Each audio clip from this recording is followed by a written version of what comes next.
In this video, I'm going to talk about 10 things that surprised me about Turkey and specifically in Istanbul. Number one is East meets West. Now, this is truly something you have to be here to visibly see.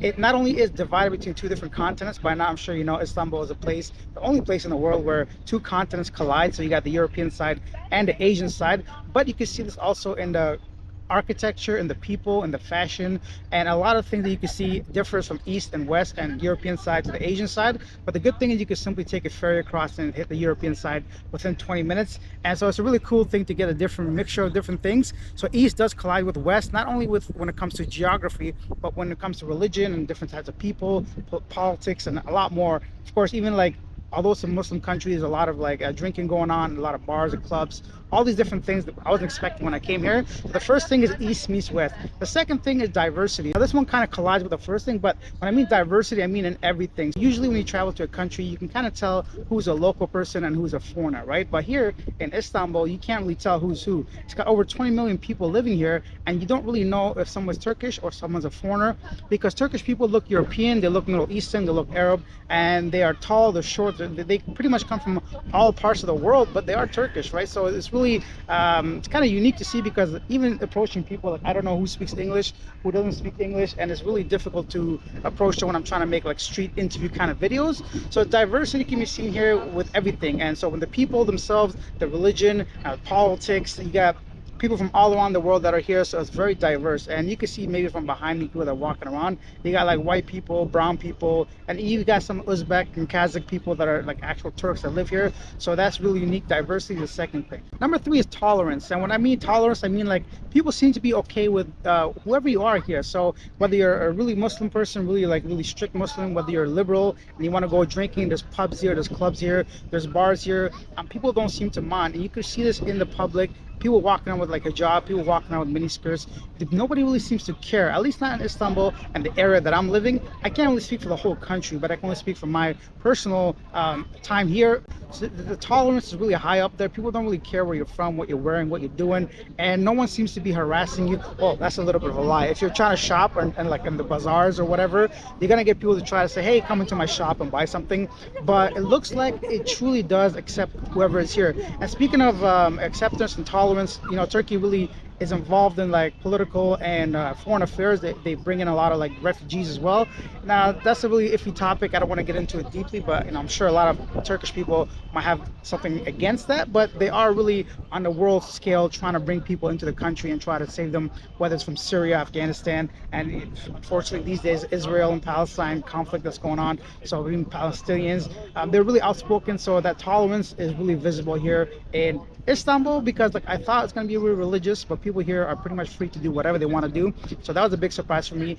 Number four, and probably my least thing about Turkey, is everybody smokes here. So in Turkey, and especially in Istanbul, people seem to be smoking like crazy. Like someone told me there's a saying that says smoke like a Turk. I see where that comes from. So it's really affecting my breathing. For like everywhere I go outside, whether people sitting at the pubs, the cafes, the restaurants, although they don't smoke inside, but it's pretty much everywhere. People smoke here. I'm pretty sure more people smoke than don't smoke. So that was a big surprise for me, but I guess that comes from being part of Europe as well, because Europeans tend to smoke. If you've ever traveled to Europe, you know that many European countries smoke cigarettes very, very regularly. And cigarettes are cheap here. I think it's about $2 per pack. So that's another reason why people smoke a lot. I know in Canada, it's probably about 15, 16 bucks now a pack of smokes. So it's really interesting. A surprise, a negative one for me.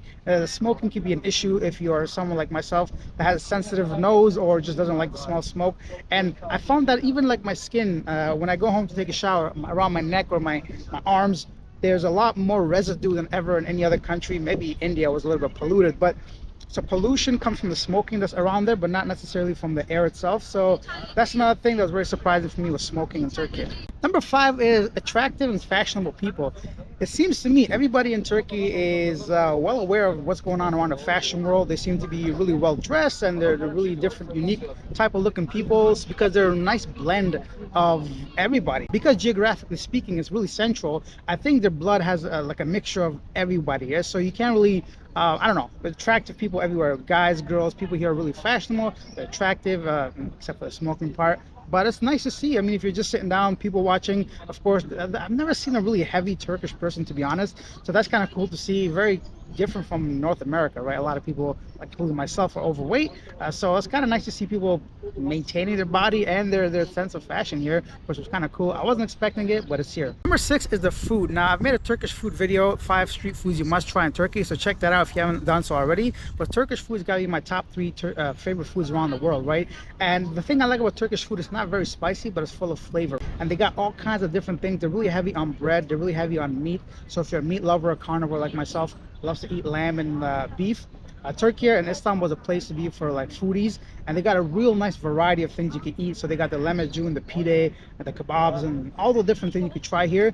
And they have the authentic Turkish food as well, which comes in like leaves, green leaves, and they stuff that with like rice and meat and other vegetables. So it's really tasty. Personally, for me, I can see myself getting really heavy in in Turkey because the food here is phenomenal, and it's really, really affordable as well compared to some other countries. So when you have like delicious food and affordability, it's not a good combination if you want to try to lose some weight. Unfortunately, it seems like wherever I go to, I really love the food, so I'm, you know, putting on the weight. But the good thing, they got the gym out here. Actually, they got an outdoor gym where I'm at right now. That's where I'm filming this, so you can go ahead and go for a nice long walk.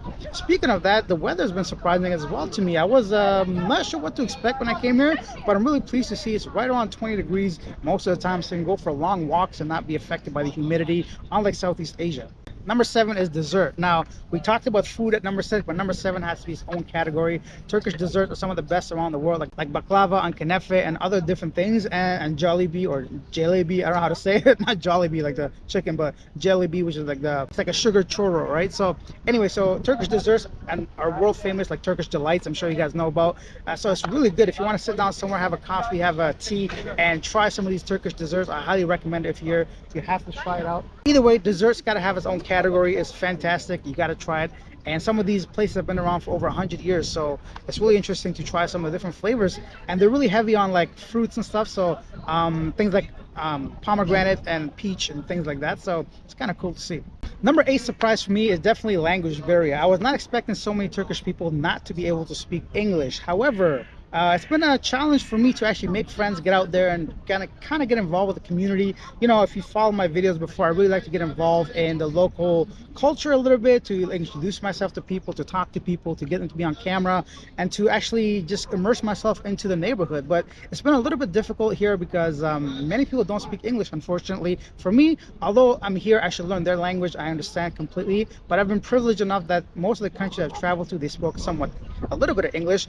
But I think this has to be one of the least English-speaking countries I'm in, aside from Vietnam, maybe, that comes to mind, and some other places. But yeah, so that was a little bit challenging. Turkey, language can be an issue. However, for me, for my daily stuff, it's not been an issue, like getting food and transportation and, you know, finding the hotel or something like that. It hasn't been an issue. People can't speak 1 or 2 sentences, but as far as in-depth conversations or trying to make content, stuff like that, this is not the place for English-speaking people.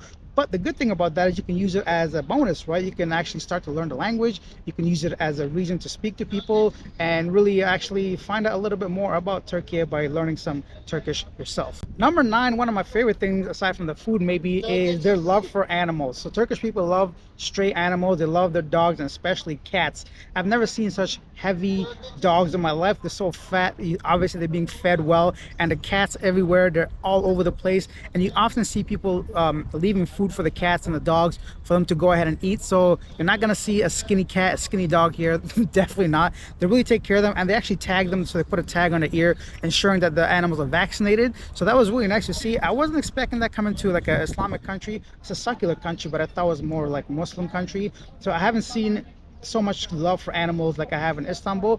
Once I did see somebody kick a dog and I got really pissed off, so that was a whole different story. But I think it's because the dog was getting close to a mosque and somebody tried to like kick it away.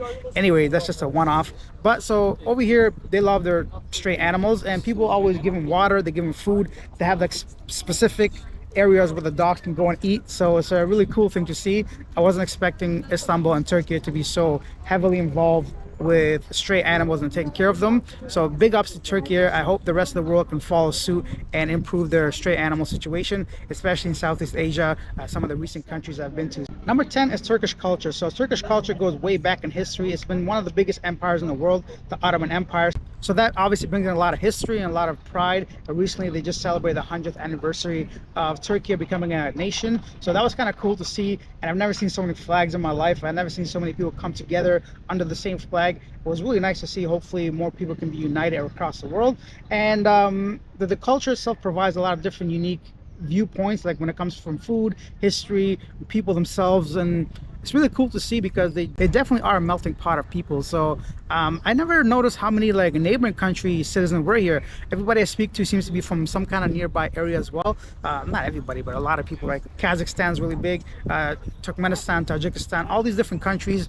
They come to Istanbul because this is the place to be. Over 20 million people, as I mentioned earlier. So it's definitely a must-visit place if you're here. Check out Istanbul, Turkey. And those are 10 things that surprised me. I know I've been going pretty fast and I'm rambling on, but like it's a lot to cover in such a short video. I don't want to make this too much, but if you guys want to come here, see this place for yourself and find out exactly what to do and travel the world and save over $20,000 a year like I've been for the past 4 years, check out my brand new community I launched, livingabroadclub.com, where I share my experiences and free tutorial videos for you guys to follow and do what I've been doing. So the link in the description down below, and let me know your thoughts if you've been to Istanbul, Turkey, if you want to come here. If you have any questions, leave them down below. I'll definitely be able to answer them quickly because I pretty much respond to every comment still to this day, even though the channel's over 120,000 people. I appreciate every single one of you guys. Yeah, share your thoughts. If you take your time to write it, I take time to respond. And I hope I didn't speak too fast, but the sun's going down, it's getting dark, so I thought why not put this out here while I can. And I'll show you guys a little bit on this area before I sign out. Thank you for watching. See you next week. Bye.